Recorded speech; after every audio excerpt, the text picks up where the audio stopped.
ഒരു കപ്പ് ചൗവരി 3-4 തവണ നല്ലതുപോലെ കഴുകി വൃത്തിയാക്കി ആവശ്യത്തിനുള്ള വെള്ളവും കൂടി ഒഴിച്ച് ഒരു 3 മണിക്കൂർ നേരത്തേക്ക് കുതിർക്കാനായിട്ട് വെക്കാം. കുതിർന്നതിന് ശേഷം മിക്സി ജാറിലേക്ക് മാറ്റി അരക്കപ്പ് വെള്ളവും കൂടെ ചേർത്ത് തരിതരിപ്പൊന്നുമില്ലാതെ നല്ല ഫൈനായിട്ട് അരച്ചെടുത്ത് ഒരു കടായിലേക്ക് മാറ്റാം.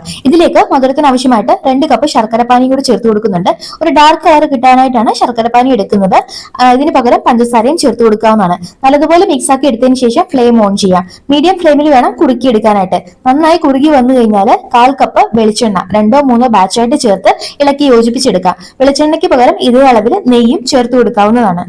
നല്ലതുപോലെ മുറുകി പാനിന്ന് വിട്ടു വരുന്ന പരുവാകുമ്പോൾ ഫ്ലേവറിനായിട്ട് കുറച്ച് ഏലക്ക പൊടിച്ചതും നട്ട്സും വെളുത്ത എള്ളും കൂടെ ചേർത്ത് മിക്സാക്കി എടുത്തതിന് ശേഷം ഫ്ലെയിം ഓഫ് ചെയ്ത് ചൂടോടുകൂടി തന്നെ എണ്ണ പുരട്ടിയിട്ടുള്ള ഒരു ട്രേയിലേക്ക് മാറ്റി നല്ലതുപോലെ പ്രസ് ചെയ്ത് ഒന്ന് ലെവൽ ചെയ്തെടുക്കാം.